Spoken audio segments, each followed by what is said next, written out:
Sebelumnya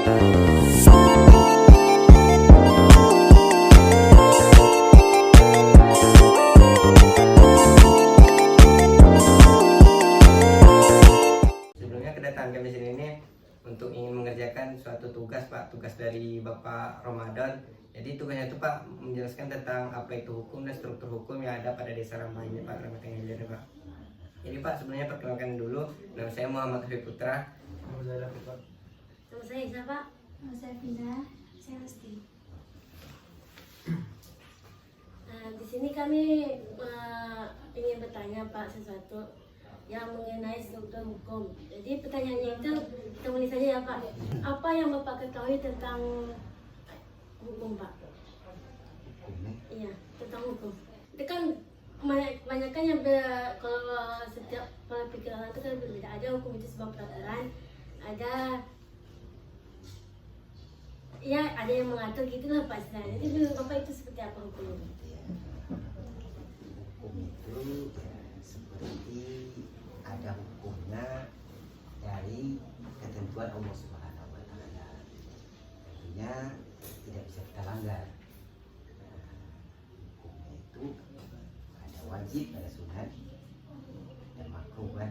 Tapi ini hukum yang berhubungan dengan yang dibuat oleh manusia. Iya, yang dibuat oleh manusia. Jadi hukum yang dibuat oleh manusia ini adalah aturan undang-undang yang harus dipatuhi oleh setiap warga negara Indonesia yang berhubungan dengan sesuatu apa yang telah ditentukan, seperti hukum tentang bagaimana kita bernegara itu diatur oleh negara.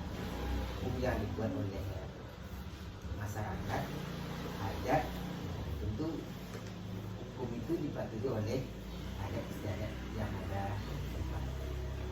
Jadi kesimpulannya adalah hukum itu adalah aturan yang telah ditentukan. Oh, baik Pak, kalau apa tuh Pak, menurut Bapak bagaimana suatu pandangan Bapak tentang peran hukum dalam menjaga keamanan ketertiban yang ada di masyarakat ini? Kan di masyarakat kadang ada suatu kericuhan gitu. Gimana pandangan Bapak untuk menjaga hal tersebut Pak? Kalau ada hukum yang telah melekat, baik itu hukumnya telah dibuat oleh peraturan desa maupun undang-undang, ketika masyarakat melanggar tentang hukum itu, ya tentu namanya manusia melanggar hukum tentu dikenai sanksi. Gimana lagi, karena hukum itu adalah kewajiban manusia untuk mematuhi aturan yang telah dibuat oleh hukum tersebut. Pak, bagaimana bekerja sama dengan aparat penegak hukum dan menjaga keamanan desa? Ya, Kerjasama antara sama apa gitu Pak? ya, kita bekerja sama dengan pihak penegak hukum seperti Babinsa Timas, kemudian Babinsa, sehingga kerjasama ini mudah-mudahan terjalin keamanan, kenyamanan, dan ketertiban bagi masyarakat kita. Jadi kerjasama ini sudah diawali dari berdirinya desa kita ini. Tentu sudah ada pihak keamanan yang bekerjasama, yaitu di bawah Babin Kantikmas kita dan juga Babinsa. Permasalahan yang paling berat menurut Bapak yang pernah Bapak alami selama Bapak menjabat itu gimana? Dan bagaimana solusi untuk mengatasi suatu masalah tersebut Pak? Permasalahan yang timbul sekarang ini kenakalan remaja. Inilah yang membuat kita PR yang belum terselesaikan. Hukuman yang kita buat seperti kenakalan remaja ini, narkoba. Narkoba ini ada pihak kepolisian yang untuk menangani. Namun pihak kepolisian kalau tanpa ada bantuan dari masyarakat, ya, tidak akan bisa bekerja sama, tidak akan tercapai tanpa adanya kerjasama. Jadi itulah yang menjadi permasalahan sekarang, dan efek dari kenakalan itu, ya, terutama narkoba itu, ya, adanya pencurian. kebutuhan yang akan dibuat untuk mengkonsumsi barang tersebut ya, tentu harus mencari yang mereka biasanya malas untuk bekerja.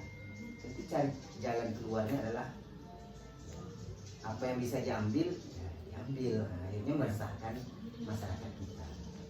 Jadi seperti ya pencurian ayam mungkin ya, pencurian tanaman, pencurian sawit, karet. Jadi itu yang belum kita rencana. Kita akan buat peraturan desa dan desnya, namun itu usaha. Nah, mudah-mudahan perdes yang akan kita buat ini akan dapat membantu masyarakat kita untuk kerjasama dalam keamanan dan kenyamanan masyarakat kita. Oh gitu ya, Pak. Kalau masalah apa, Pak? Seumpamanya ada terjadi suatu permasalahan persengketaan, kan Iya. itu sering yang terjadi di masyarakat kita ini, Iya. Pak. Masalah tanah itu, Pak. Iya. Itu gimana tuh, Pak? Solusi Pak Desa Iya. untuk menengahi antar kedua belah pihak. Ya, seperti yang pernah terjadi di masyarakat kita antara sepadan yang mereka menganggap tanah ini sepadannya terletak di sini. Yang satu menyebut di sini. Jadi kita undang masyarakat, kita panggil DPD, kita panggil orang pengukur tanah, orang kecamatan, kita panggil orang desa untuk RT RW-nya kan. Nah, kita dudukkan bersama-sama bagaimana cara penyelesaiannya. Mudah-mudahan ya, yang terjadi kemarin ini selesai, dapat kita cari jalan tengahnya. Artinya apa? Surat yang mereka klaim masing-masing benar itu ya akhirnya ada titik tengahnya. Kalau di situ sepertinya ambil mengambil.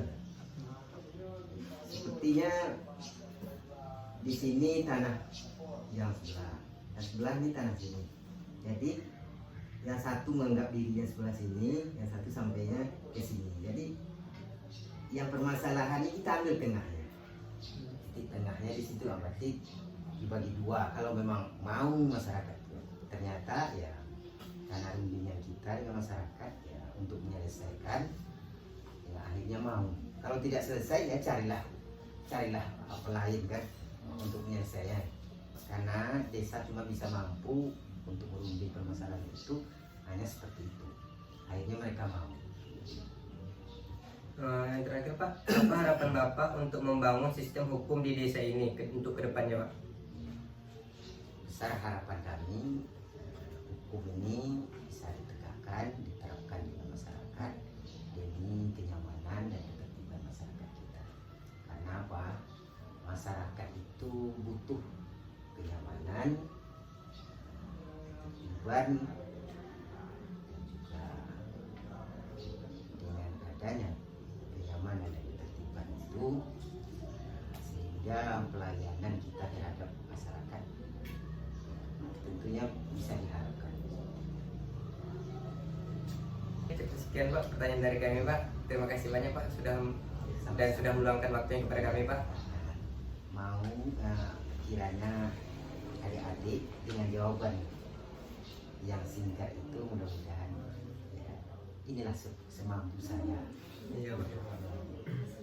menyelesaikan permasalahan yang ada di desa kita ini. Mudah-mudahan kedepannya desa ini akan lebih baik. Assalamualaikum warahmatullahi wabarakatuh. Waalaikumsalam warahmatullahi wabarakatuh.